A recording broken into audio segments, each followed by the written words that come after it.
Good morning, folks. I'm going to go over chapter 14 today with a specific focus on getting you to the point where you can complete the assignment. So let's take a look at that first. So you'll be doing exercise 4A and 4B. All right. 4A says, create a program named Write Patient Records that allows doctor staff to enter data about patients, save it to a file, and you have to use a patient class for that. And 4B is creating a similar program that will read a file created in exercise 4A. Now it says, in here it specifically says create two different programs, but you could create one if you want to make it simpler. Or you could complete this in one REPL if you want to do it simpler. Make it simpler for yourself. Otherwise you would have to copy the contents of the file from one REPLet to another.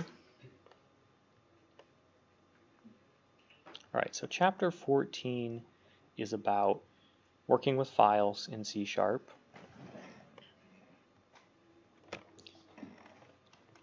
And the reason this matters is because of how data gets stored on a computer. Up until this point, everything we've done in C#, creating variables, storing values in those variables, that all occurs in the computer's memory, and that storage is volatile, which means it's temporary. As soon as the memory loses power, it gets cleared out. All the data dissipates. That's why when you run your program, every time you run your program, everything gets reset. All right. So what if you want to keep information in between running your program? Then you would need to utilize the computer's ability to store data permanently. And so in the operating system that we're using, the computer uses files to organize data, and then it can store those files permanently, either on a hard drive or whatever. You don't need to care about that part, you just need to know that it's stored. So what we're going to do is today I'm going to show you a demo and walk you through how to create some objects from user input, store them to a file, and then we can load that data from the file and print it out. And then you will have to do the same thing for the assignment. Alright, so I did post in the assignment directions some useful pages for this exercise to help you focus in and be willing to use the book, because it has working examples. Alright, and so I'm actually going to be using the example here. If I can find it.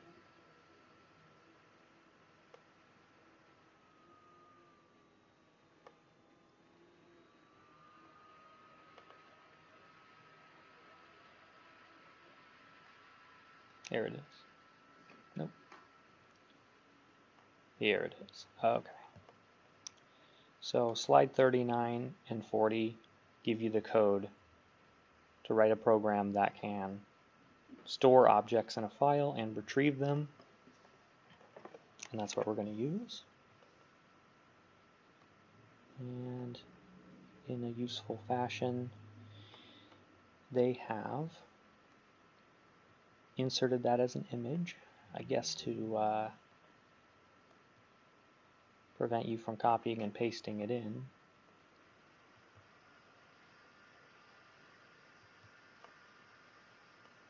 And also from preventing me from doing it.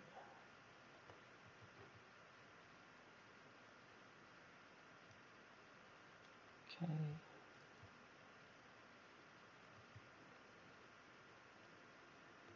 So we'll go through these.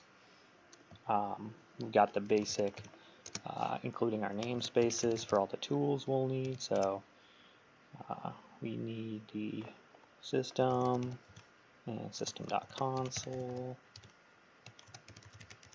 so that we don't have to type that every time. We're going to need I/O to work with files. And if we're going to be serializing and deserializing objects, we need this namespace here inside of system runtime serialization dot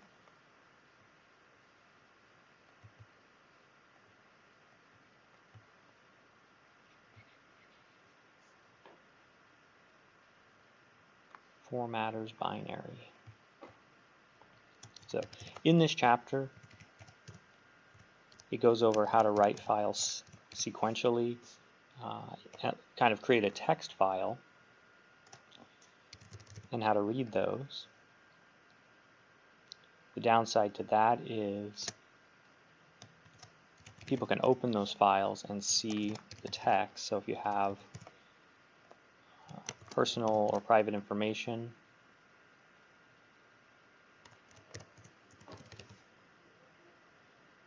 serialization, that's a fun word to spell. Then people can just find the data if it's in a plain text file. But if it's not private data, that's fine.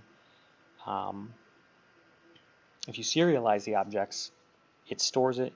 Well, you'll see. It stores it in a format that's not readable by people, by normal people.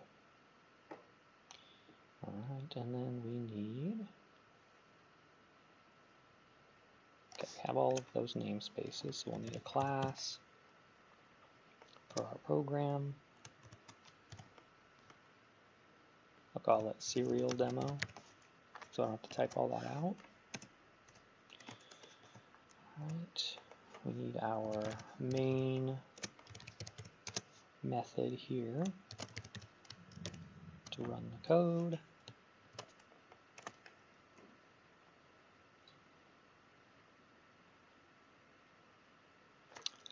Alright, and then here they're creating a employee object, but we don't have that yet, so we'll have to create our own class for that. So let's go and do it this way.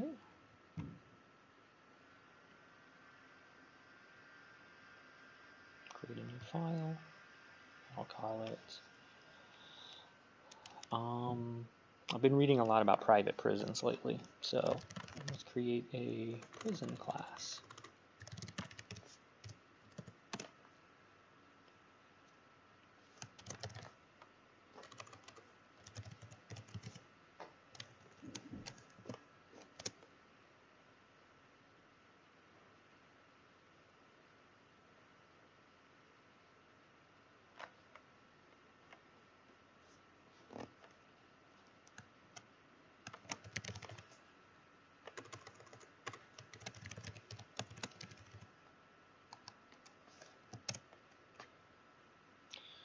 Alright, and then in here we want to define a class called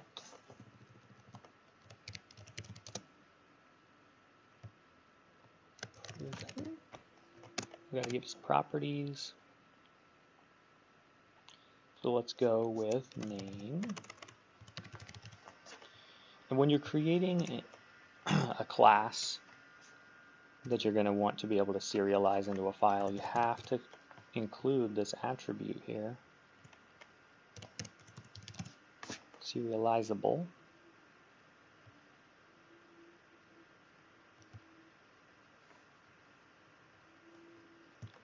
Okay, and to save some time on these properties, I'm going to copy one of these and we'll just adjust it.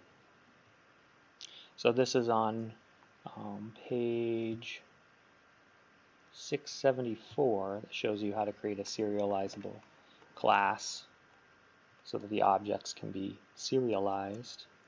or converted into binary, basically.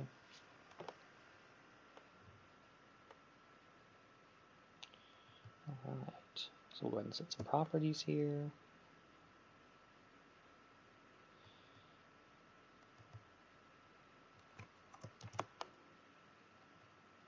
Make sure we're actually recording. Yes. Okay.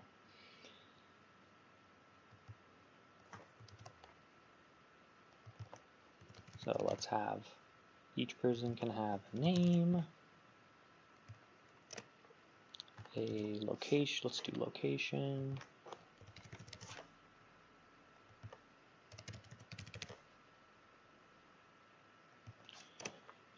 it can have a, we'll call it person, or no, we'll call it price per head, and we'll do capacity.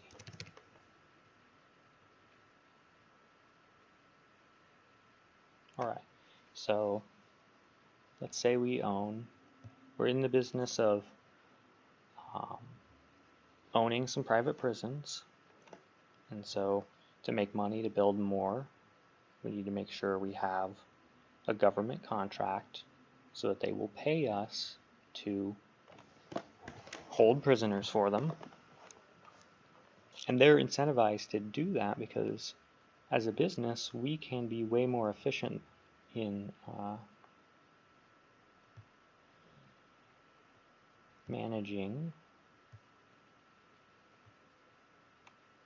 people.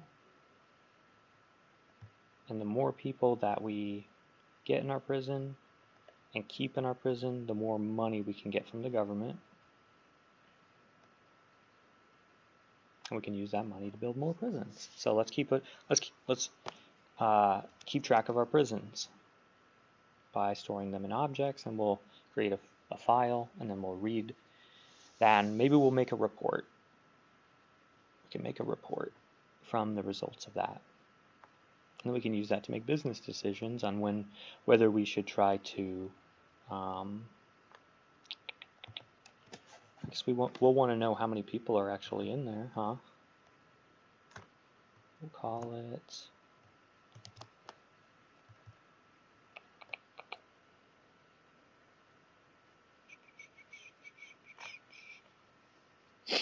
occupants. That's a nice way to put it, right?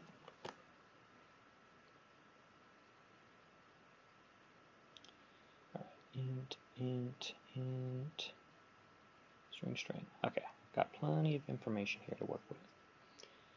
Alright, let's make sure I'm not making any syntax errors yet before we continue.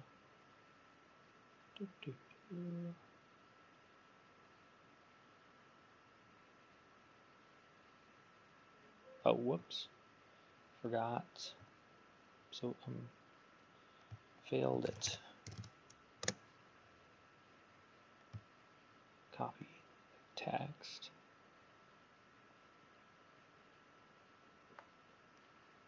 Alright. Did I get all of this stuff? System.runtime.serialization. Did I spell it right? Serialization. Serialization.formatters. Binary. What line is it mad about? 3. System.io.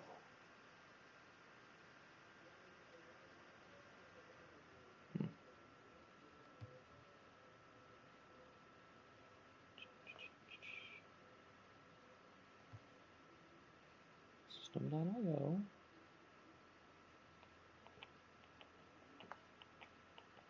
Hopefully this isn't deprecated.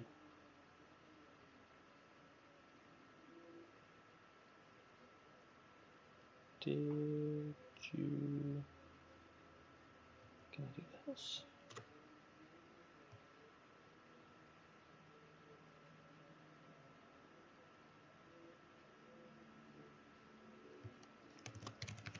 Well, let's see if the book is out of date on this.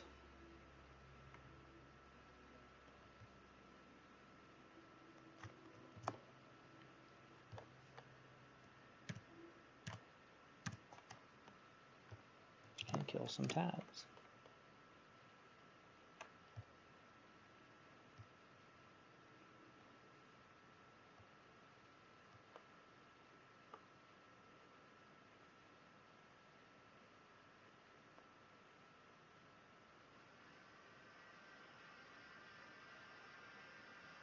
Okay.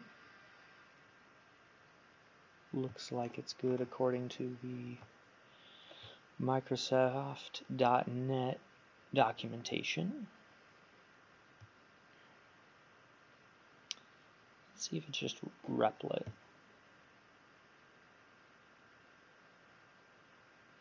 Or I might be mad because I just don't have any code inside. That might be what it is.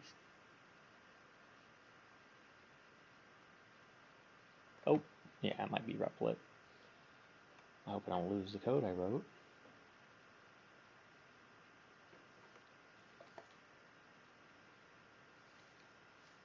Luckily, this happened at the beginning and not towards the end.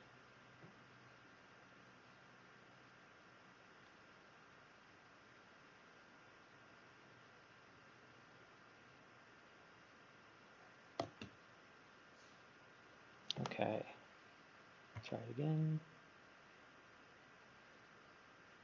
Serializable. Oh, derp.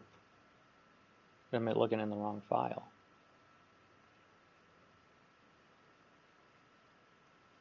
Oh, I probably have to use this stuff.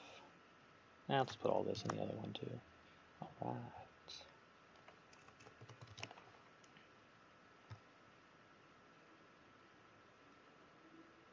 Is it a capital S?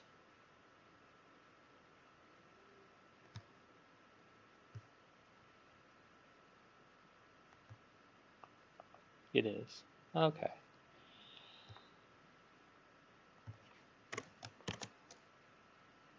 Let's see if that works.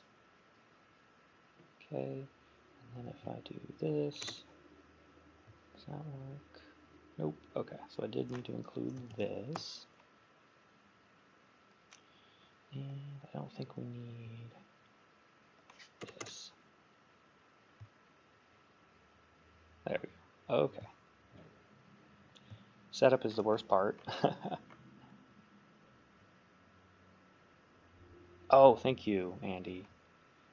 Right, because I created this one, prison stuff, I have to include that in this file. And since I'm just using one class out of it, I think I can do.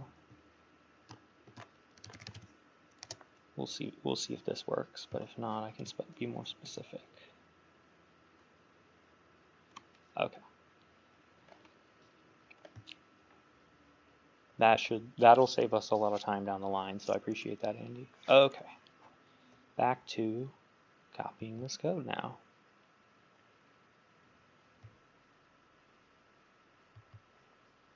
Which I'm sure you guys are sick of doing. So I will be giving you this in the chat so you don't have to go through this twice, watching me do it and then doing it yourself. I'm glad I opened the chat. Okay, I didn't think anyone would show up again. All right. So now in our main, what are they doing? They are giving the file a name. Okay, we can do that.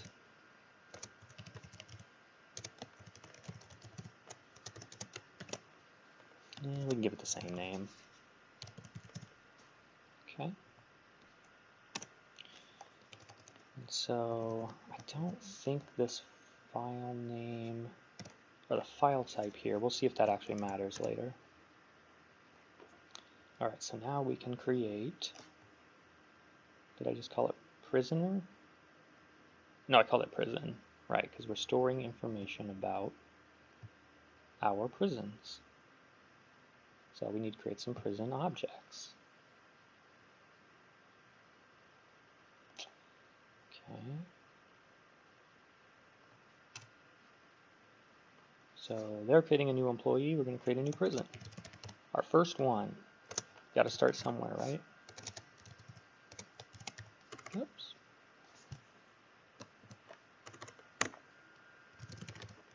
Prison equals new prison.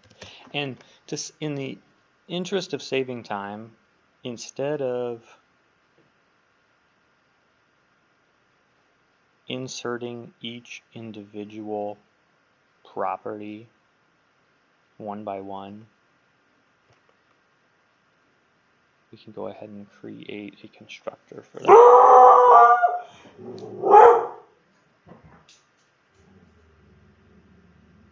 Or actually, you know what? I know there's another way we can do it that might be a bit quicker.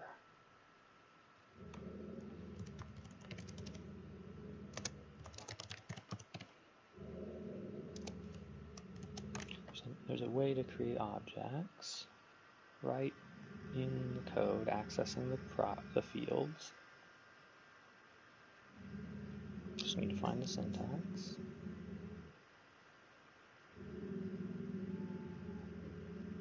Okay.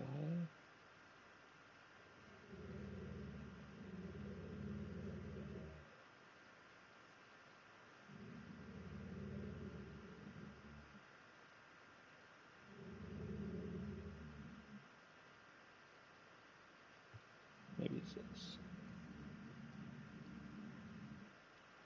Yeah, here it is.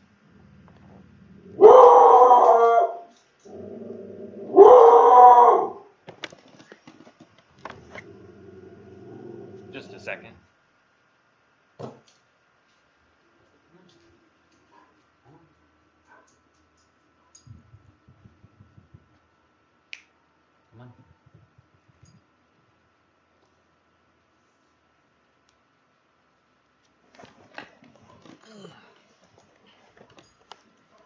Okay, so we'll use this. This will be a much more concise way to set up our object with all the properties.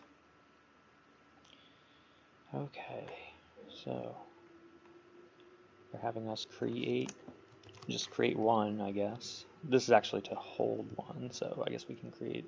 What you can do with this is you can wait to create one when you actually have the information, instead of having to declare it first, then put in the information one line at a time. You could set it up this way.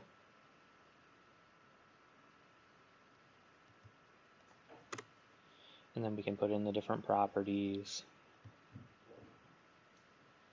So, whoops, and remember, properties start with a capital letter. I was writing a bunch of Python code this morning, so got to shift gears.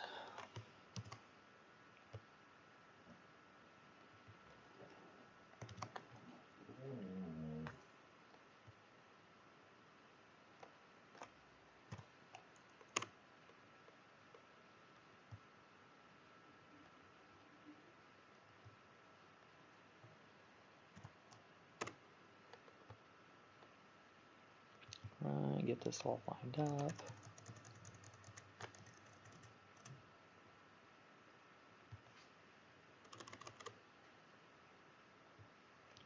Alright, and then let's start our first one as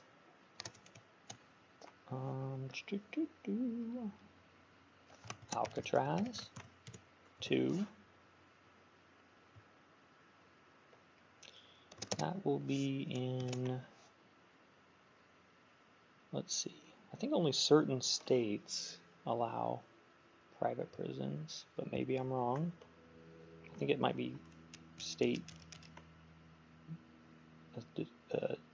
decision. So, what states allow private prisons?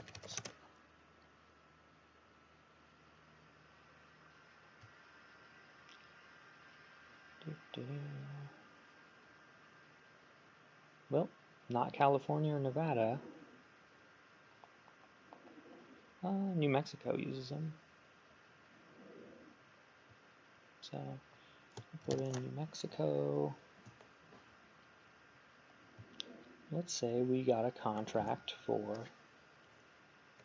$150 per prisoner per day.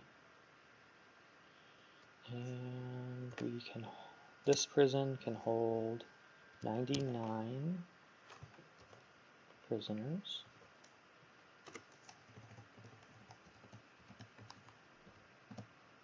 Okay.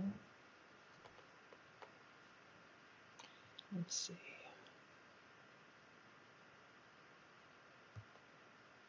Maybe this will be a monthly. We'll call it monthly.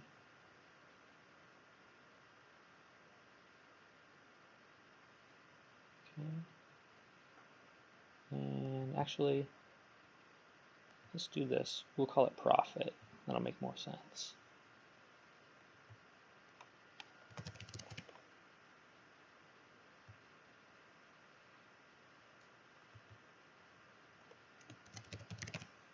All right. So let's say in this prison we make $50 per prisoner per month. We have a capacity of 99. And let's go ahead and say, you know, the season's been slow. We only have 70 prisoners in here.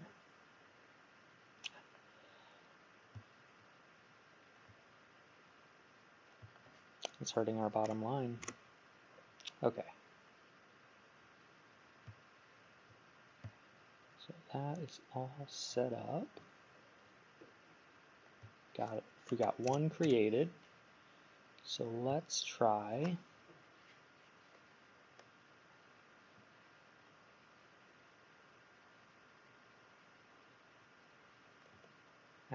accessing a file, opening a file for writing, and put this in there.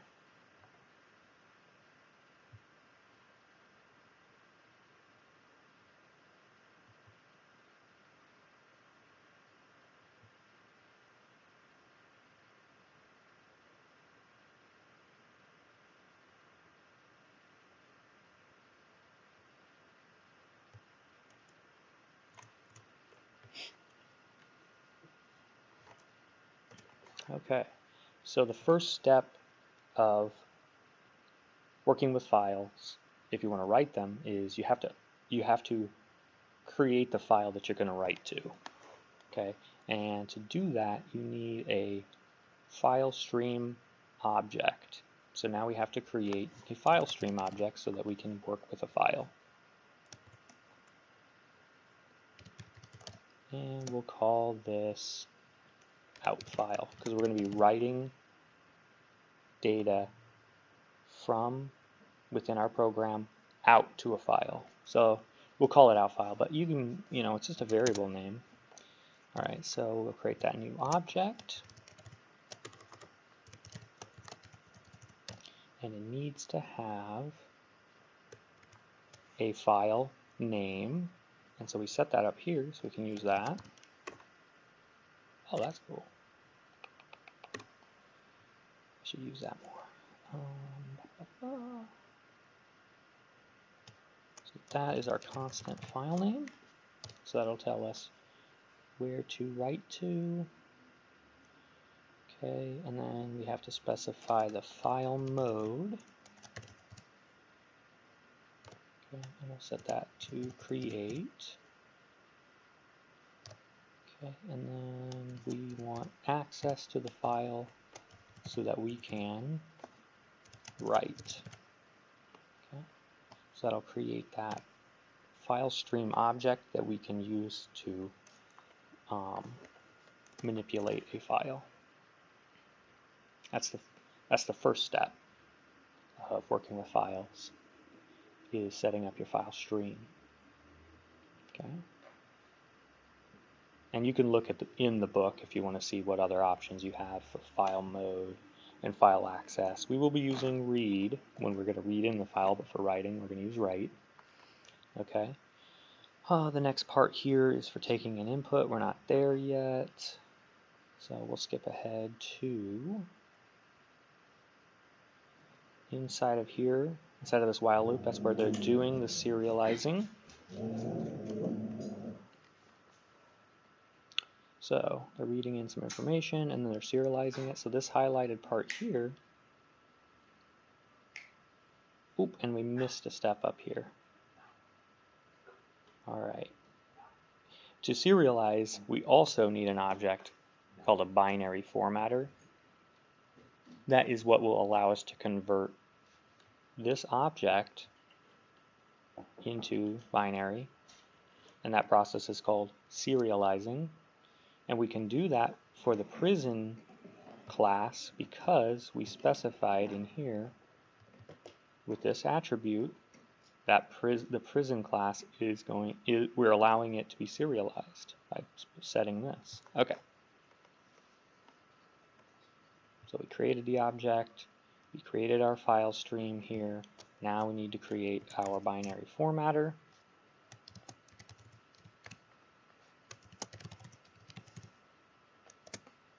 We're going to call it B formatter, which I don't want to argue with, so we'll use that. New binary formatter. And so now we have access to that. And so remember, when we're creating a new object, we're specifying the type, which is the name of the class, an identifier for the variable, so we're just giving it a name of our choice. And you'll notice classes start with a capital, local variables start with a lowercase, character, and then every word's capitalized afterwards. And down here, what is this? This is a constructor method. Okay, so this actually creates the object and puts it in memory. Alright, so we have that. So now we can utilize this formatter to serialize our file, or actually our object to the file. So we say, okay, our binary formatter has a method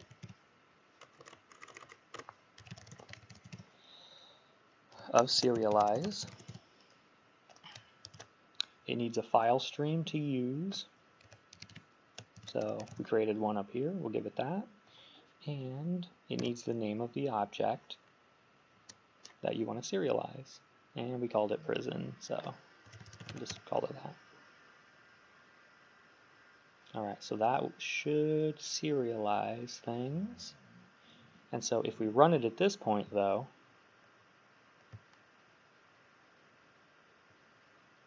I want to make sure we can see what's going on here. So I might have made some errors.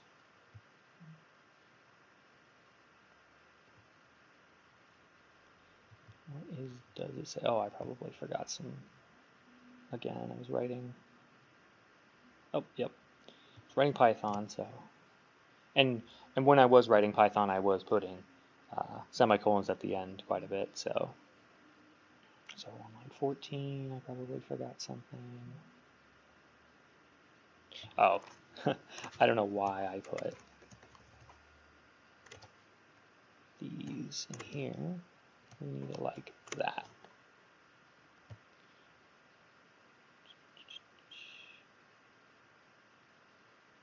Stuff.prison does not contain a definition for name.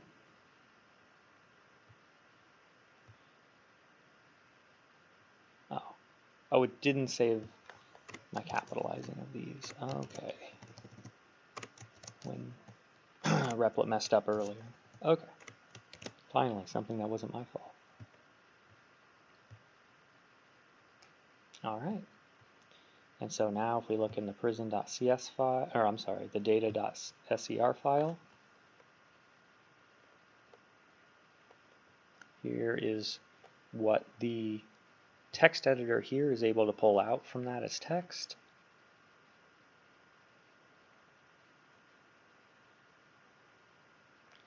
So we can see the strings, Alcatraz, New Mexico here, but don't see the numbers in here.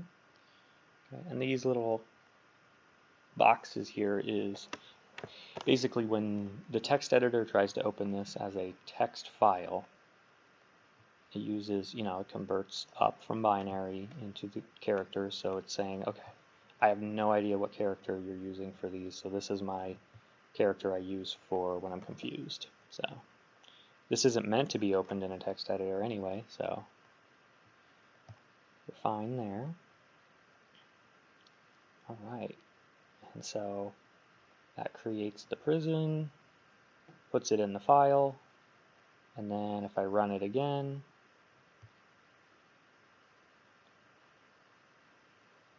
we can see because we are using this file mode of create to write, when we do the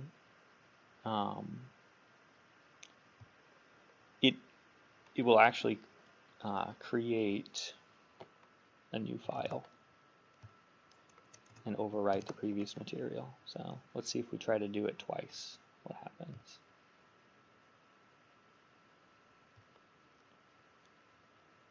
So once the file closes, it looks like it's automatically closing at the end, but now we have two records here for Alcatraz in the file. But if you want to control when it actually saves, you need to do a close on your file stream, on your file stream. It's an important distinction. Alright, I'm not doing it here. Right here. It's the close method. So when we're done, we can do out file. Remember, that's our stream dot close.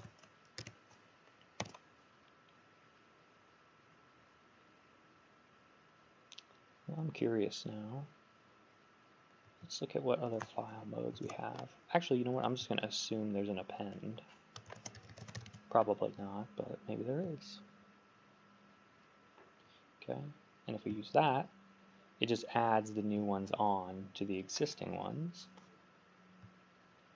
And if we do create, then it overwrites. So you see in here now, since the last time I ran it, there's 1, 2, 3, 4 records, or 4 objects in there. If I go back to create, we're only creating 2 in this program. So if I run it with create, what do you think is going to be in here? Just 2. So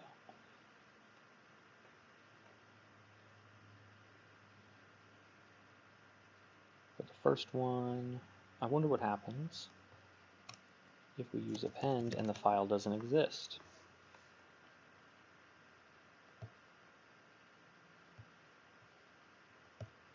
Okay, so we want to create a new file.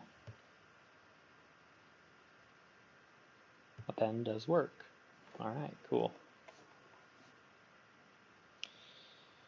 But we want to be able to create, keep track of more prisons. We want to be able to add prisons in or update them. For now, we're just going to add them in, though, because we could update them, but we'll just add them in for now. How would you update them? You would need to read in the objects, make changes to the object, and then write it back out. Okay. We haven't looked at reading them in, but it's a very similar process. So let's do that first.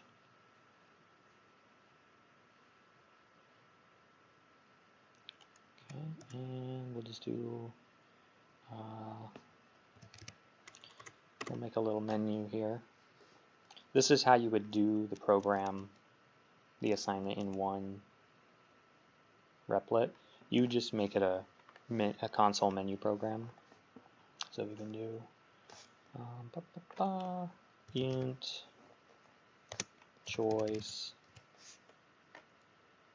equals 0.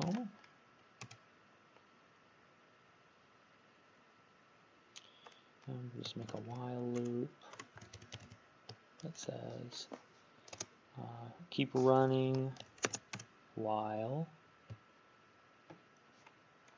choice is not equal to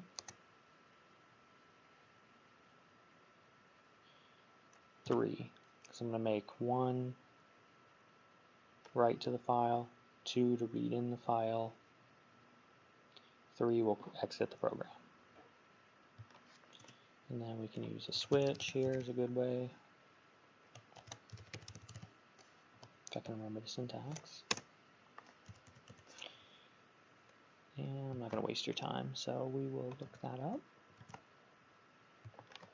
C# case syntax. Or switch statement, I guess. It's a more accurate way. Okay.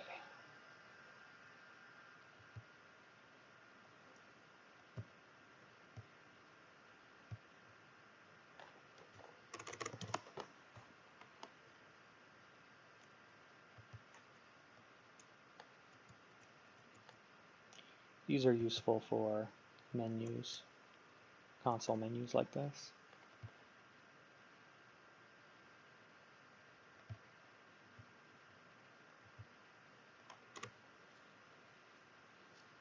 Alright, so I guess we should actually print the options, huh?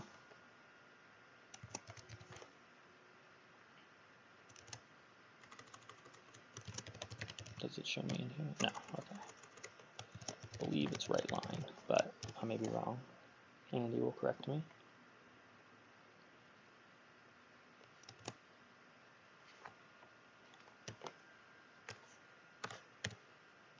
So we can do 1, write, 2, read, and 3, quit.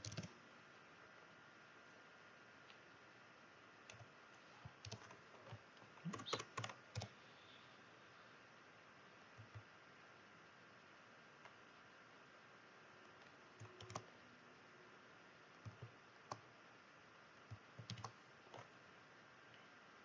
Oh wow, it's right here. Okay. Console dot. I think there's only those 3 of those, so I can just do this. Alright.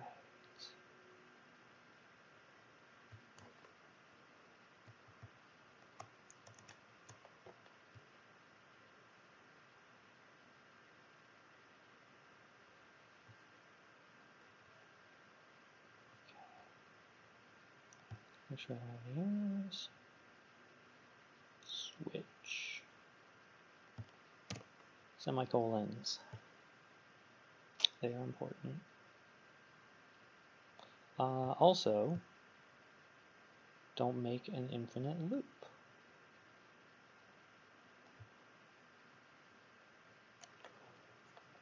So we need a way to change the choice.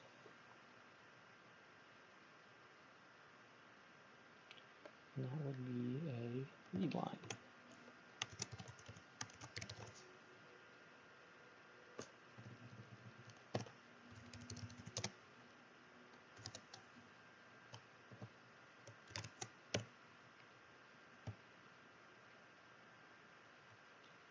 Cannot convert type string to int, so right, we gotta parse it. Or, you know what? These can be strings. We don't need these to be numbers necessarily.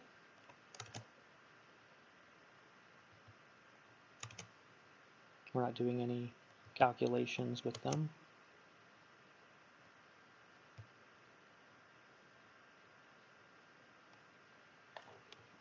Wait for it to compile. Now it needs to run.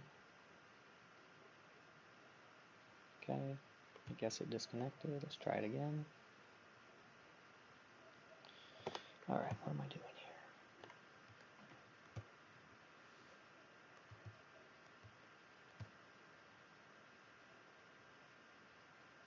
On line 12. Oh, well, no, it's no longer an int anymore. So we can write, read, or quit. Okay.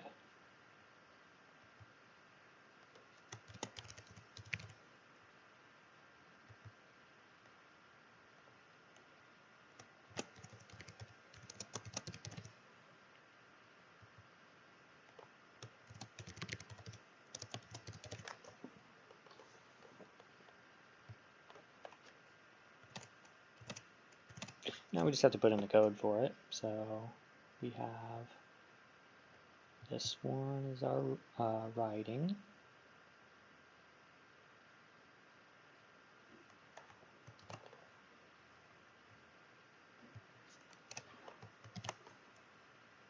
Okay, and this one is our reading. Oh, yeah. So under here is where we'll put the code for reading. So let's take a look at how simple that is. Alright, so we need it's the same steps as writing. We have to open a file stream for reading. And then we use that stream and this loop right here to go through every object and deserialize it.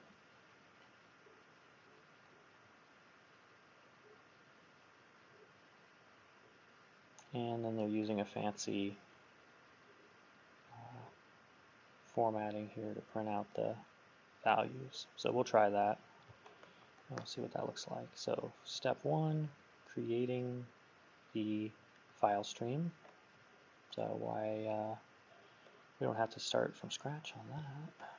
I'm going to take out some of these empty lines now.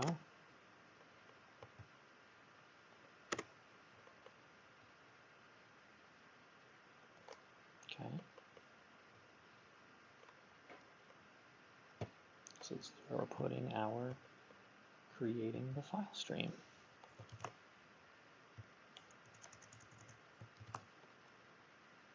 And we'll call this in file because we're reading a file into our program.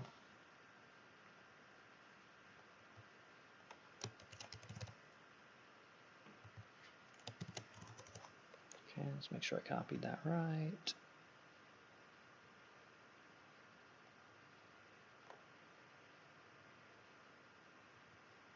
Open and read, yep. Okay. Oh, and then here they're creating like a little way to show the records. All right, so how do they do this thing? Take this, what the -5 is. Well, let's try it and see.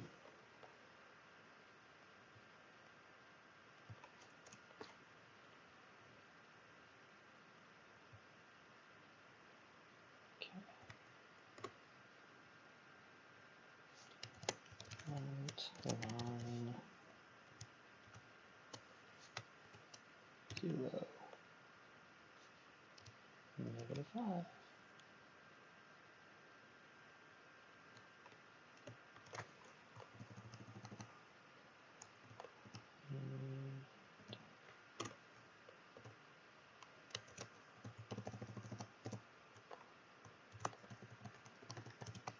I wonder if this is setting up columns.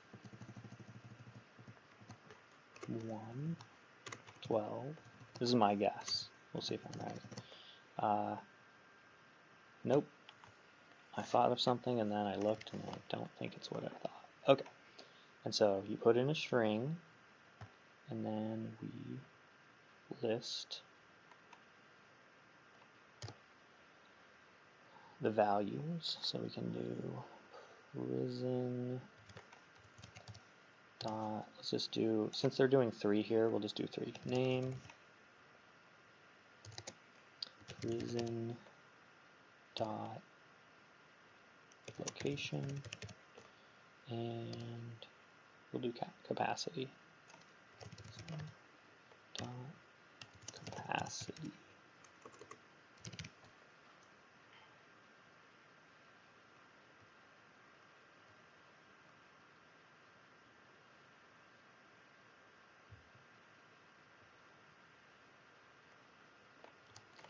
Okay, dot to string C. I'm not sure what that does either. We'll see. Alright, so see if I made any errors. Whoops, might have just lost all my code.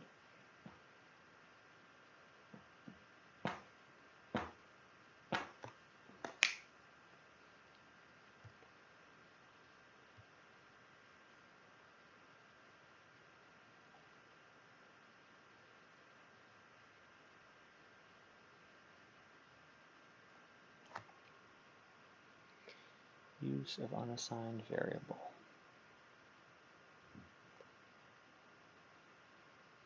Oh, okay. So since we're just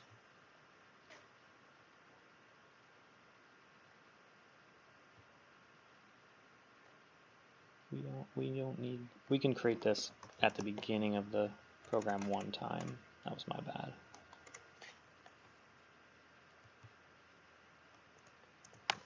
No, fine. Okay.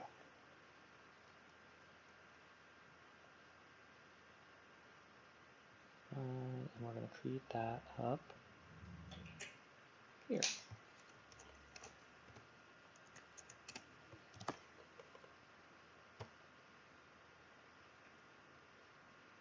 Okay. So that's all working so far. Alright, so if we do 2, we can see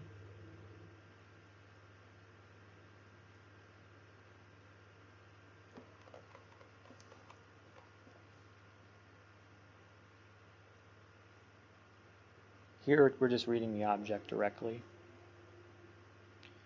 So it looks like this means maybe starting at characters, or starting at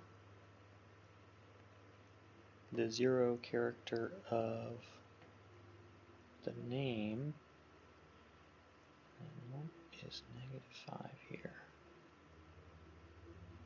Let's try adjusting it, we can figure this out. Let's try -15 and see what that does.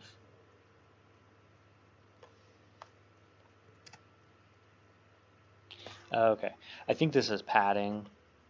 So it says put, and this is something I needed in Python, so I'll check that. I'm gonna put that in here. Python, padding strings with spaces. That'll fix a problem I was having earlier. Okay. So this says for the first string, which is name, put it in, and then it needs to have 15 characters, so if it doesn't, add in some spaces. So this must be, well, that's less than 15, so it's adding in the extras here, and then it says put in the location, and then put in 12 spaces. So you're putting in basically the size of the largest, you're assuming what the largest is going to be, because I think if we do 1, that's why it was flush before. So we'll go with, we'll keep it at 15 there, and then the state is only ever going to be a 2 character thing, so we'll just do 4 on that. Well, we'll go 6, and then here it's the last one, so I don't think we need any space afterwards. Let's see what that does, unless it's the padding before. Yeah, there we go. So we have four spaces added because 2 are taken by these 2 characters, and then 4 spaces are added. All right, and then no spaces are added at the end of here.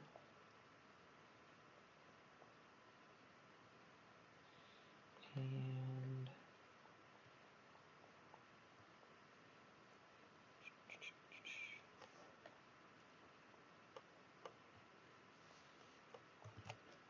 we can do a little header here.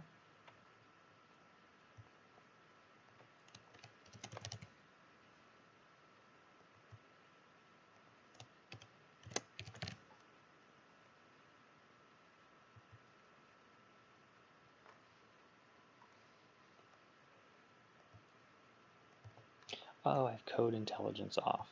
Right, that's why it's not doing it right now. There we go. Good to remember now that we're towards the end, right? Okay, so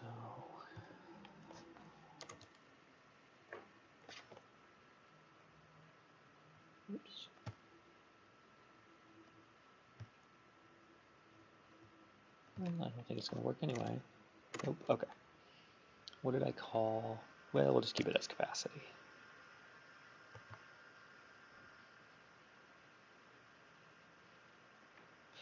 Oh, okay. This was changing it to a currency value. That's what that was.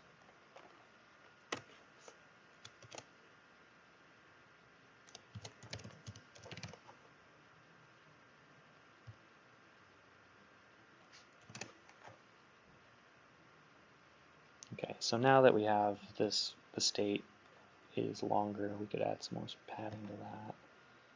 So we'll change it to 10.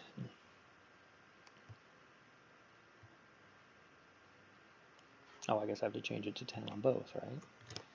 Okay.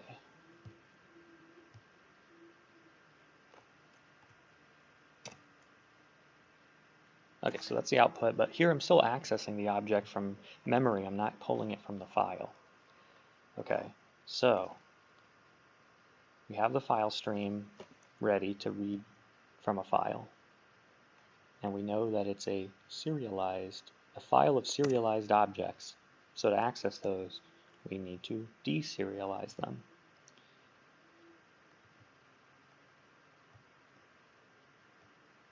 Okay. And so what we do, what they're doing here is they're creating a variable. Actually, they're not. They're using the same variable. But to demonstrate that we aren't using the same value, I'm going to create a new variable for this. Okay. So after we print the menu, actually we can just do it before. So we will create a new variable to hold an object. Reason. We'll call it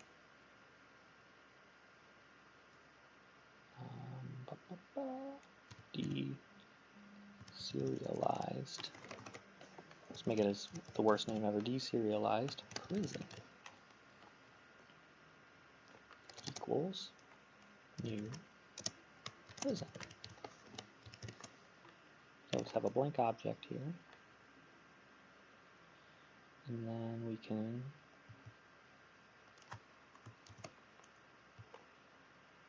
actually, you know what? We don't need to make it blank. We can go ahead and fill it from the value that we deserialize. Alright, so here they're casting it from just a generic object into the employee class, an employee object. So we have to make ours a prison object. So we do prison.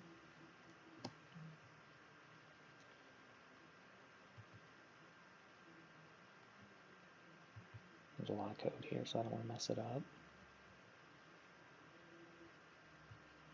Alright, so we use our, oh, I forgot again to create the B formatter.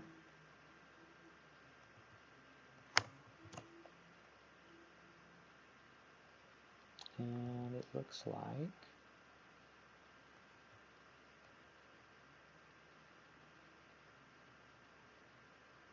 using the same one, so we don't need to create a new one, but we do want to create it outside of this case.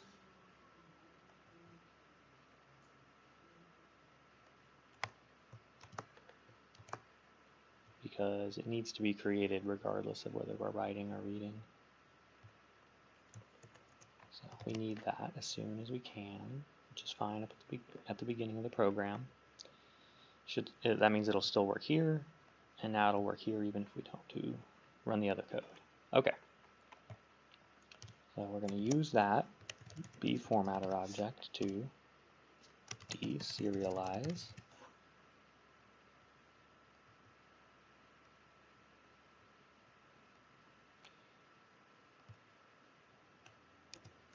in file. And so what this is doing is it's reading in the first object that it finds. and then it moves on to the next one, or the file stream, because we set it to file access read,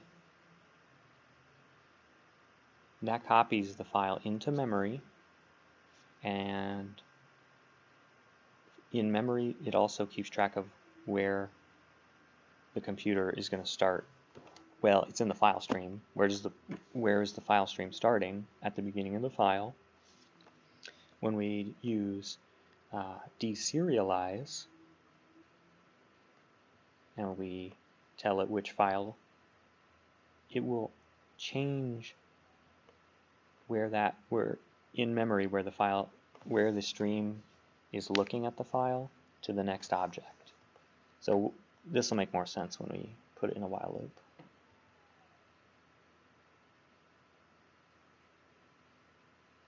All right. And so we're putting that in deserialized prison, so no longer do we want to use the prison object that we created at the top. We actually want to pull the information out of the file.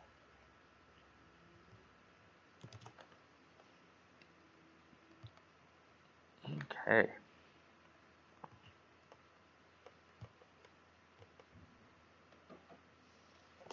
So let's make sure the information is in the file, so we'll write it.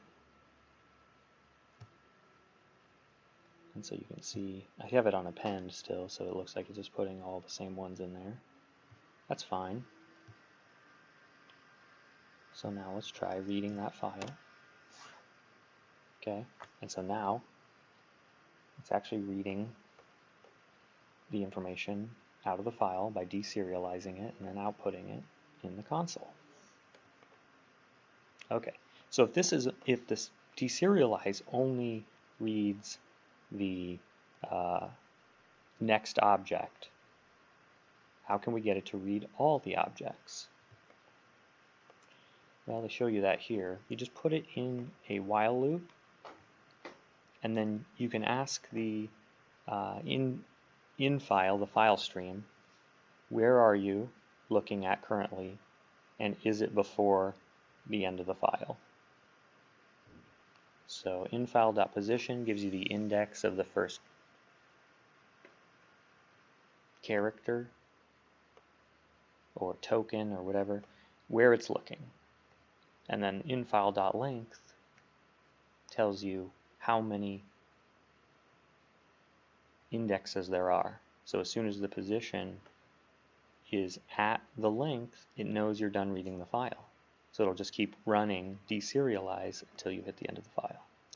So since I was using append, there's a bunch of copies of the same thing, so we can actually see this in action.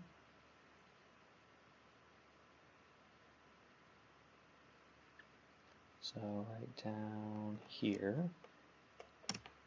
is where we need to start the while loop, and we want to make sure we put the top of the menu outside of the while loop, right, because we don't want it to print that every time. Okay.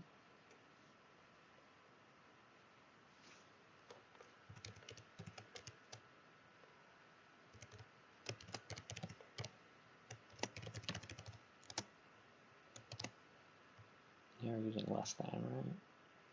Yeah, doesn't make sense the other way.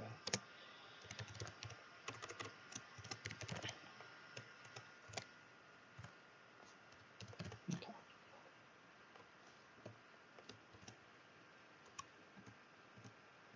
So we want to do all of this stuff for every object, right? We want to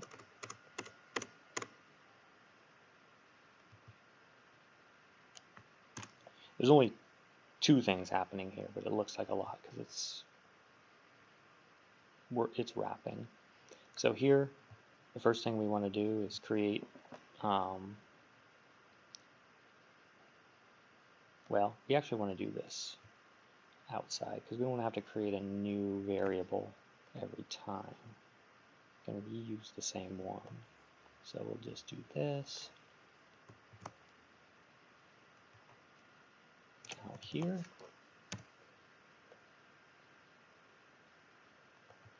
I think this will work.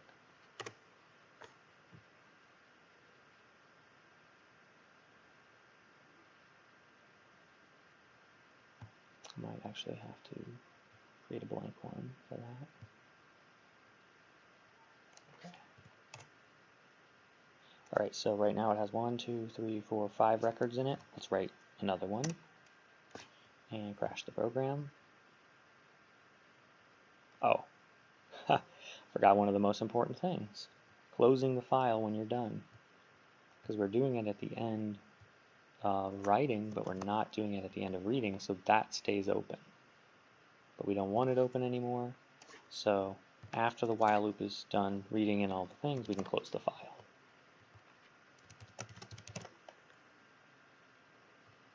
So when you open a file stream on a file, the operating system locks that file so you can't open it, so no one else can open it, no other program or anything. Because if you have two programs and they both open the same file, or even within the same program, if you open two file streams on the same file for writing or appending, when you do that, you're creating two copies in memory, and then whichever one closes last is the only one that's going to reflect changes on the file. So here it is saying, hey, this is already open, so we're not going to let you open it because it's going to cause some problems, so it crashes because of the exception. You could add an exception handler in here that says the file is already in use and it won't crash the program. But we don't need it to be open, so we can just close it. Alright, so we can read in the file, and again it only has 5 in there, so let's add another one, write it, and now it should print out 6. 1, 2, 3, 4, 5, 6.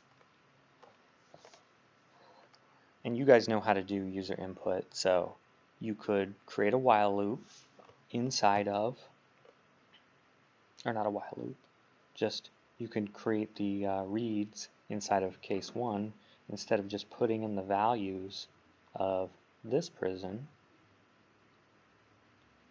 You can do this.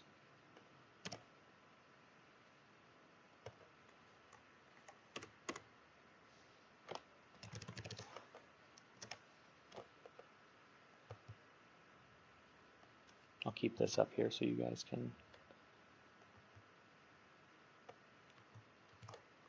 Actually, no, I don't want it to break, so we'll just fix it in here.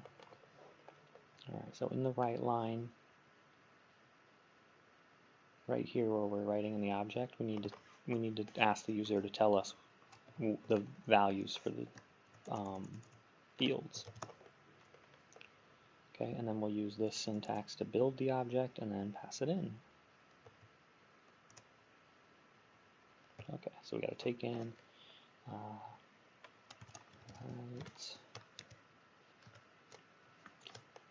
name,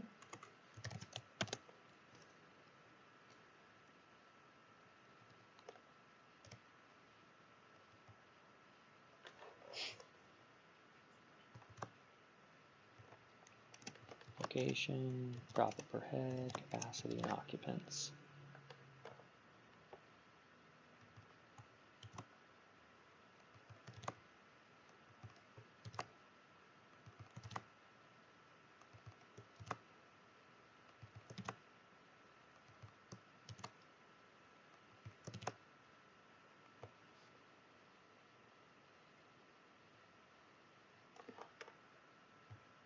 And we'll have to, since we're taking them in one at a time, we'll have to create a container to hold those. There are 1, 2, 3, 4, 5.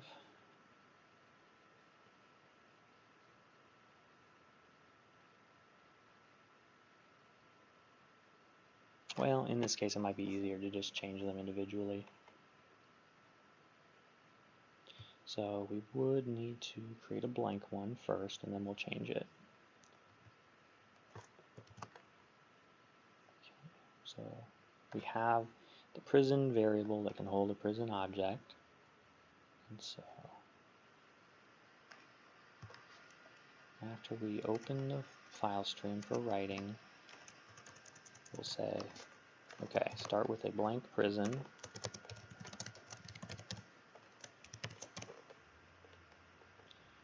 And then here we'll do prison dot name equals read line.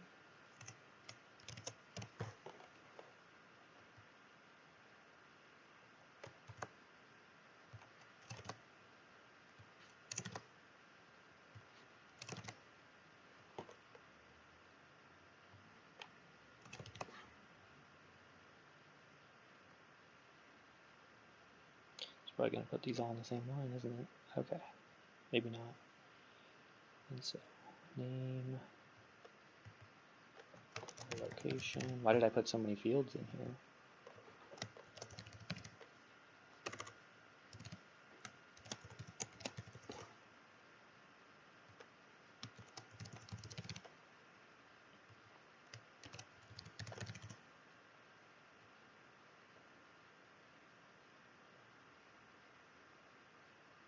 Now we don't need this anymore. So I will put that up here in a comment so you can see that that's that you can do this way.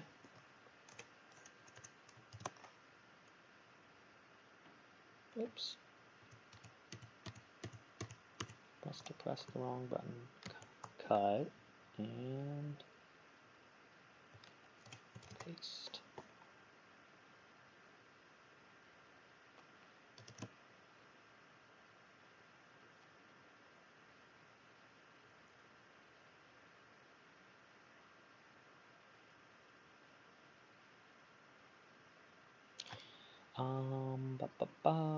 Some of these are ints though, so we have to convert that.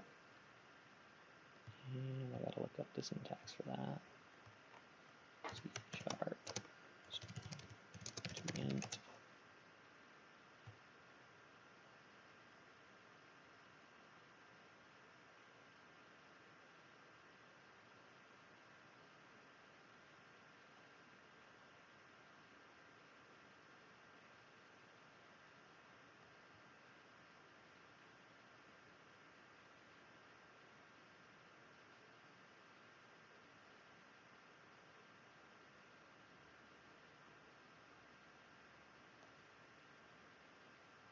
Int dot parse. Okay. I feel like that doesn't always work.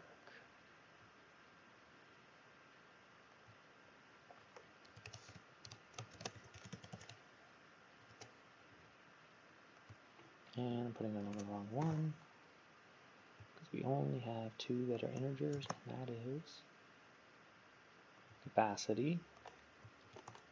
Oh, we added occupants too, so we have 3.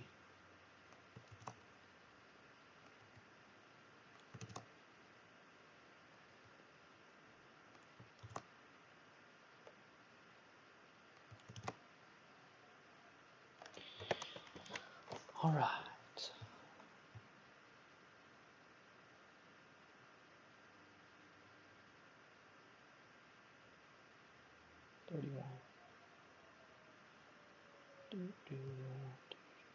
Oh yeah, we're declaring prison at the beginning, so we don't need to declare it here.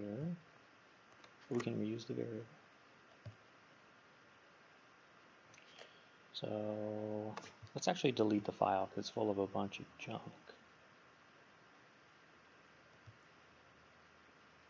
Delete. Okay. So if we read now, let's see if it breaks. Yes. So you'd have to write an exception handler for that. Write name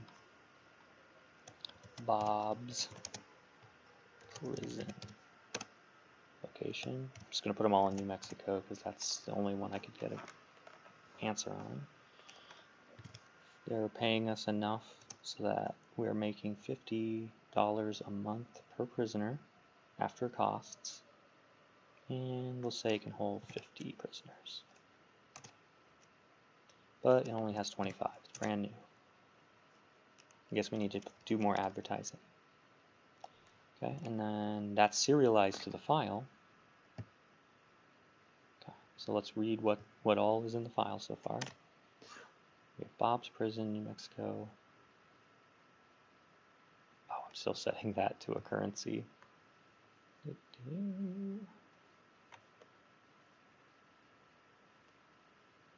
Let's do, we can add the other one in.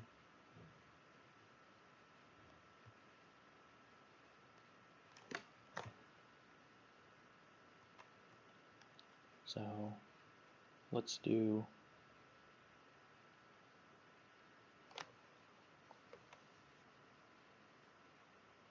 the ones that are ints, just because. 1, 2, 3, what do we have? Because I want to make sure that if it's different than a string, we go over that. We have name, location, capacity, profit per head, and occupants. Okay, so we'll do occupants, and then we'll do capacity, and then the other one. Okay.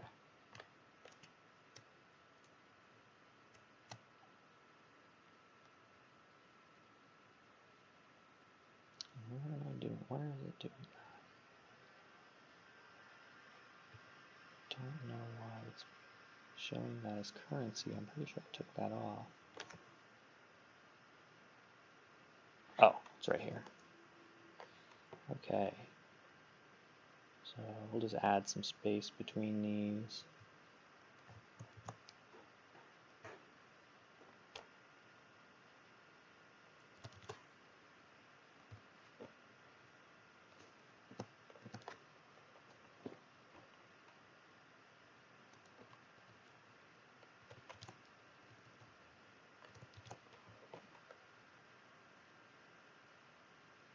So I'm actually going to do it as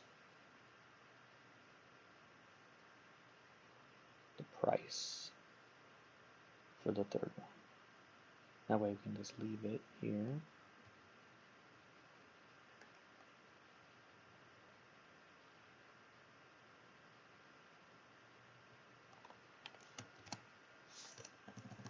Profit per head to currency.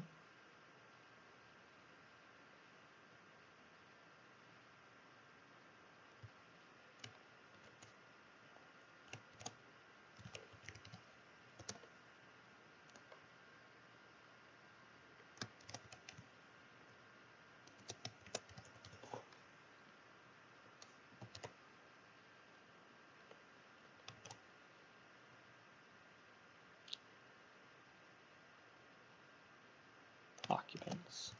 There we go.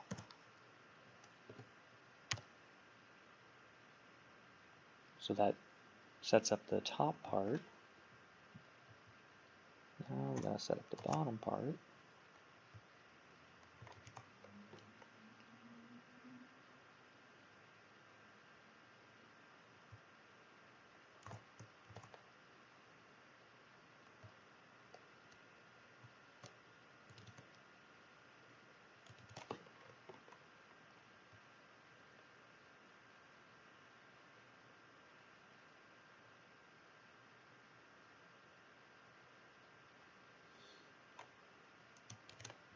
Occupants and capacity.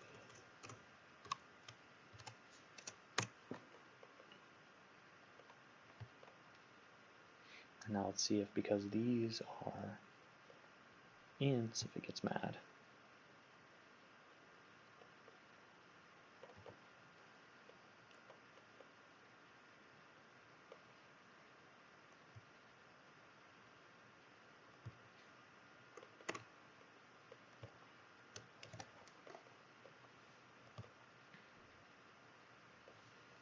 Okay, let's write one, another one in there. So we'll call this Sally's Prison, Mexico. We got a really good deal on this one, this government contract, and it's huge. but again, it's new, so we haven't filled it yet. Okay.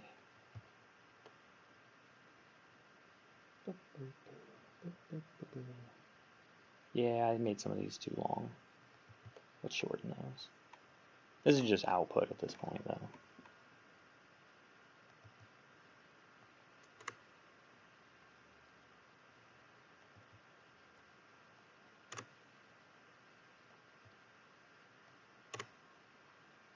And these aren't going to need 10 spaces between them. That one will. This one. Let's do 6. Yeah, 6 and 6. 6. Oh, and the last one doesn't actually need any spaces, huh? Anyway. So, we have those in there, let's just read them again. Alright. Ooh, Sally's prison is pushing it there on the 15. So. Anyway. That part we did, you know, I made a little more complicated than what you even need to do in the exercise. Let me double check something here in the assignment.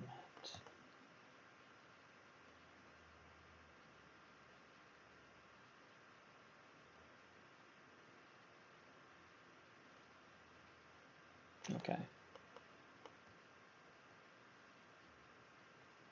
Yep, I think we should be good. I think we covered everything that you would need to do. So instead of a prisoner, you're going to do a patient. Okay. And then these fields instead of what we did. Yeah. Showed you how to do it in one program. Everything, I gave you this code to go off of.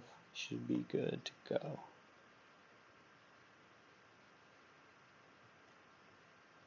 So I'm going to do one more thing here that has nothing to do with the assignment, but let's say instead of just listing them, we want to see a report that shows us our monthly income from each prison and then our total monthly income from all our prisons using this information. And so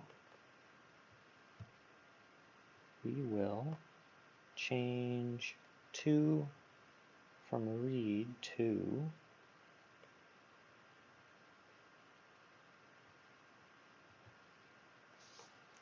prison list. 1, 2, add prison. Okay, and then we'll change 3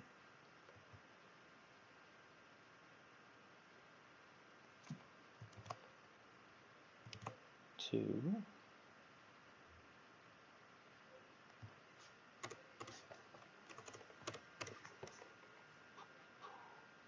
financial report.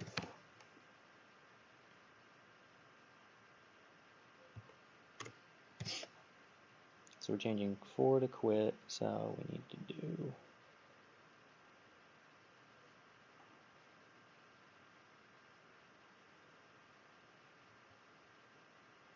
case 1, case 2, need to add in case 3.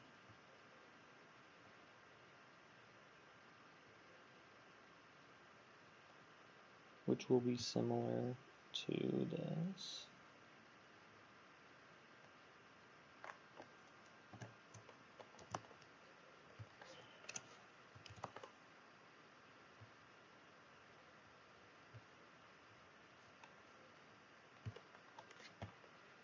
We'll put that in there.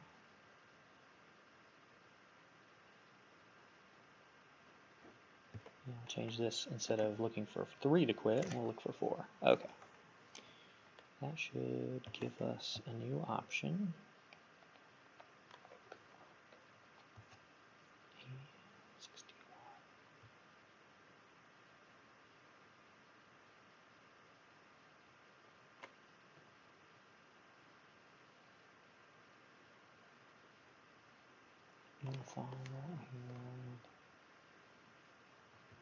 Since we're going to be using this multiple times, we can declare it up here.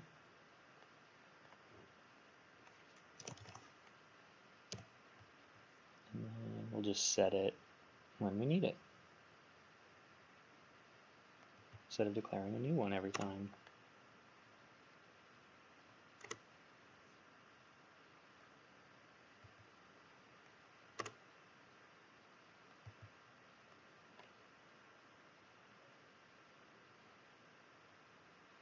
Okay, so we'll read in the file again, but this time we're not printing out everything about it.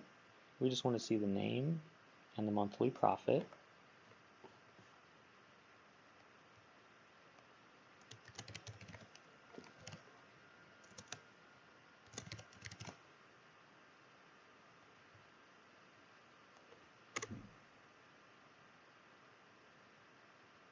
Okay, and so for each prison, we'll grab the name.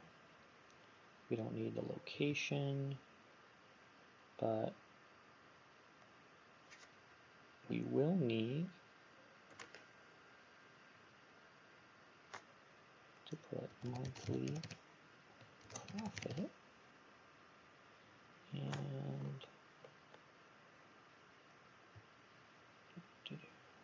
we'll take these because this is how we'll calculate the monthly profit.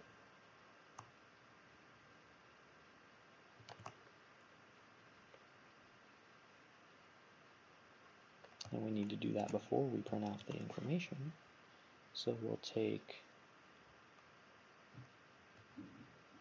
this off here, and monthly profit we want to format as a currency number. So how much do we make per month if we know how much we get per month per prisoner and how many prisoners we have? We just multiply those two, right?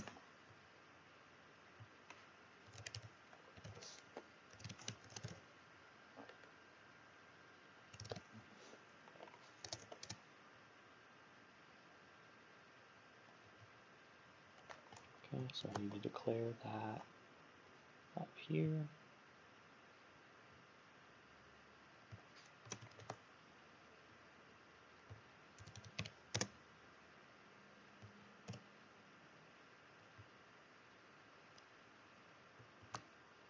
I'm just going to move this down here.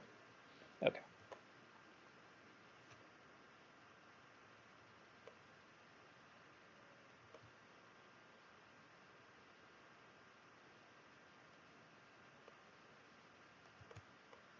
Should format this code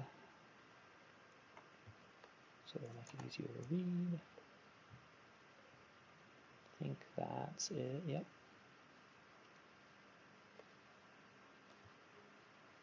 Remember all my semicolons.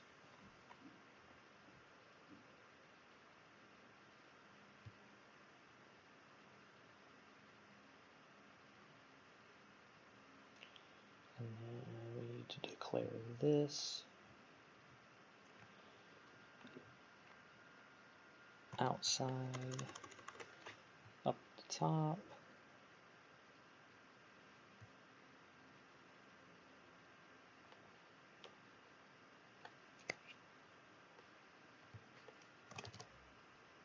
Okay.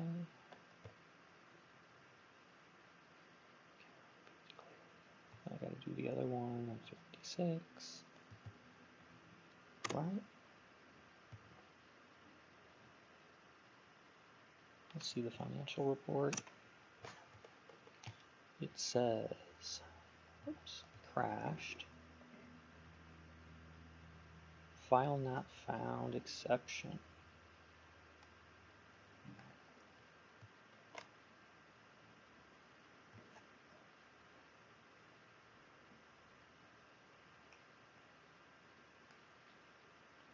All right.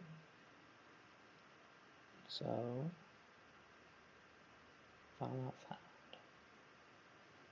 Data.ser. Oh, is it not setting it? Let's see.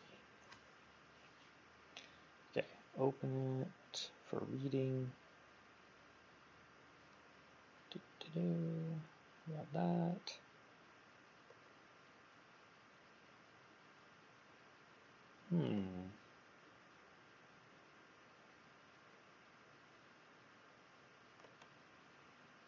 Could not find data.ser.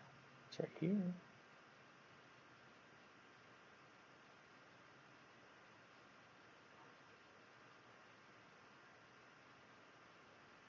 Okay.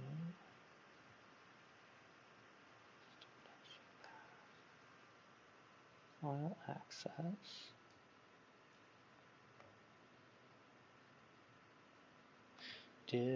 Yeah, I closed that one. I have that one closing. Maybe it messed up. Let's test the other ones. Two, two, two. Okay, list them all. And then do this. Okay, well, I'm going to pause the stream while I figure it out, and then I'll come back.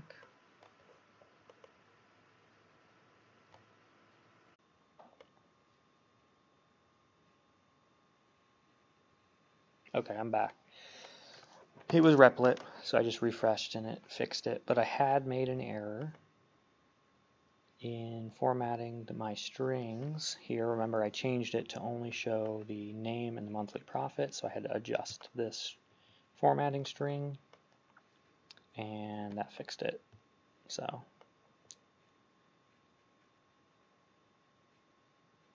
if we see our prison list, I added some prisons that only have 2 prisoners each, and they're only making $2 per prisoner, so that's fun. So when we do the report, we can see Bob's prison is making $1,250 a month. Sally's prison is making $5,000 a month. Okay, now how do we get the total? Well, in the while loop, we just have to create a running total. So close to being done here.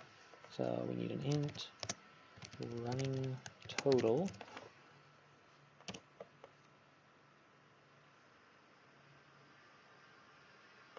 And let's just set it to start at 0 so we can actually, let's not do that because we need to set it to 0 before the while loop runs so that every time we do it, it'll start from 0.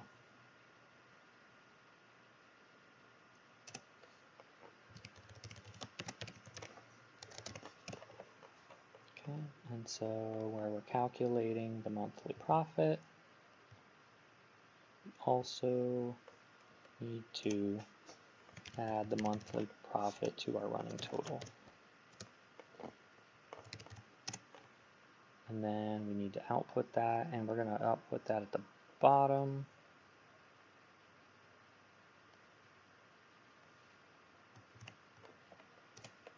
After the while loop is done.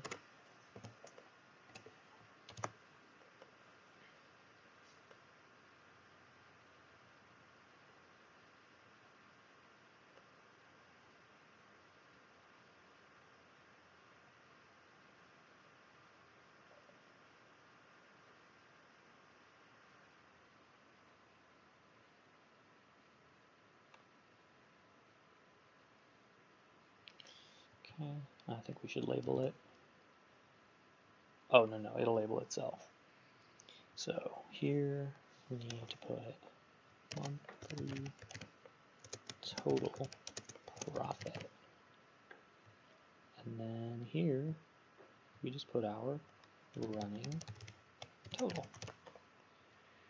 And we'll put a set of lines under here. I wonder if you can set the character for this. Probably can. Oops, we don't want to close it early.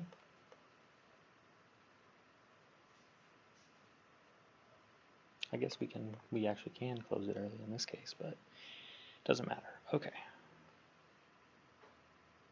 So this one I just want to do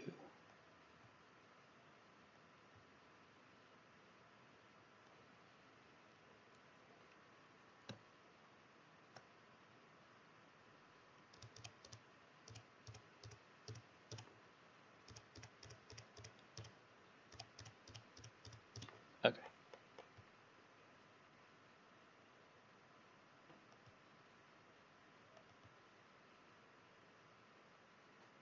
Yes. And then here, this will be, we'll just do the same.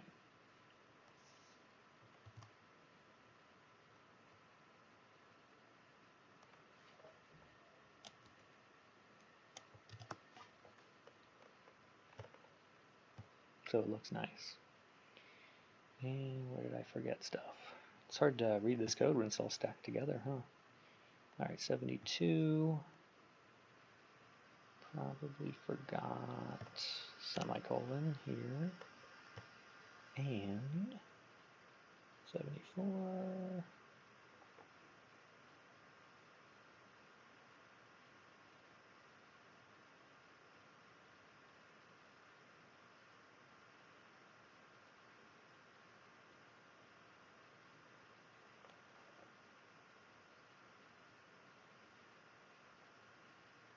Unexpected symbol, semicolon, because we're missing our parenthesis. Okay.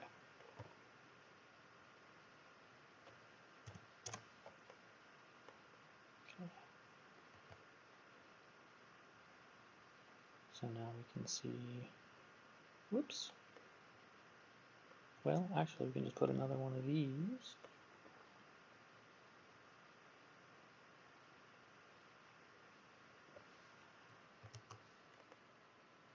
At the bottom and the top. Now I'm just formatting the output here to make it easier to read. Which you should think about, but get it working first.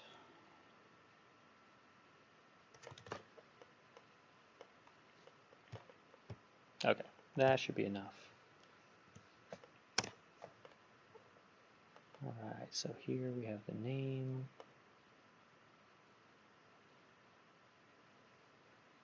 And I want to do one more. So, right below where we're doing the listing of the columns, we can do one of these.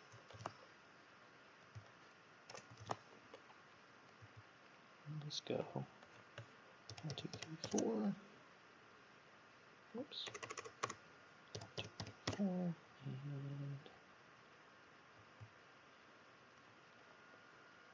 And MINTHLY space PROFIT.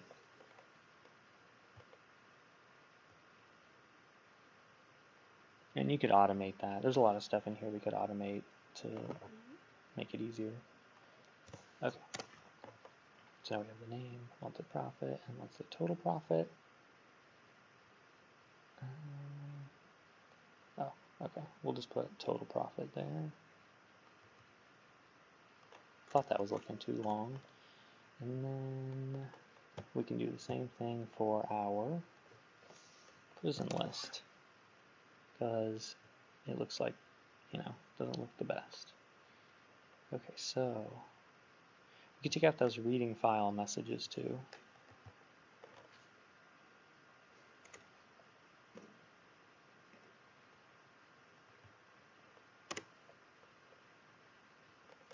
And then where we have those other headings, we can go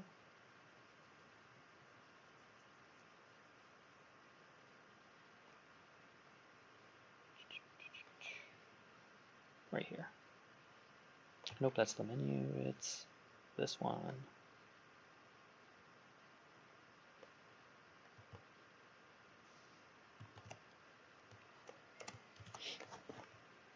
I wonder if you can go to insert mode on here.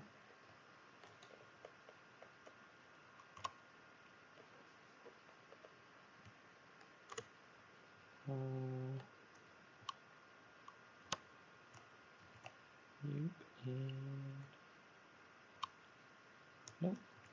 Okay. But I think I just found some really useful shortcuts. 1, 2, 3, 4. 1, 2, 3, 4, 5.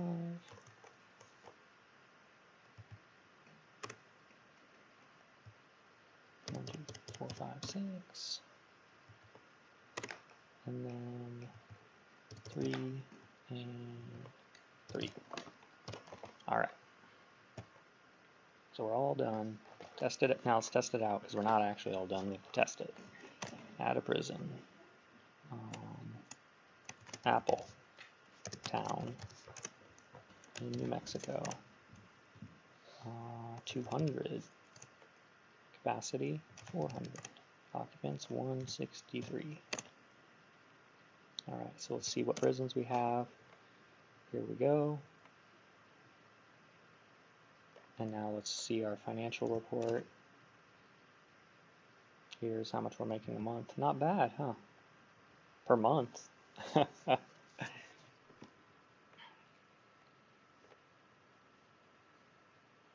could play with this all day.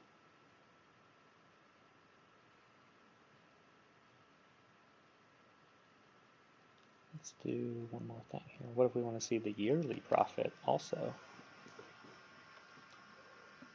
So where we're doing the total profit, which is right here.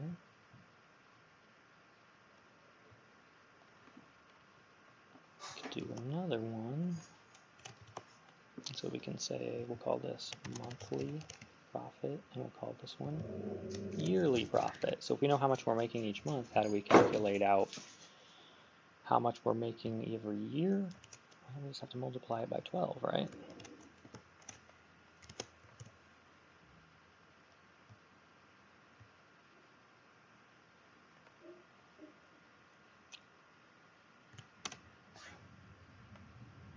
$500,000 a year. All right.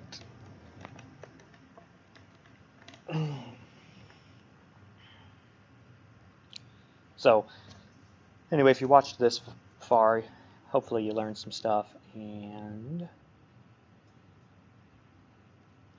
you know, you can always email me and ask me if you have questions. So, have a good day, and well, this is our last class, so if I don't hear from you between now and the next semester, then I'll see you next semester. Anyone that's graduating, congratulations. You can always contact me if you have questions about anything. I like to hear how people are doing. So, all right, have a good day.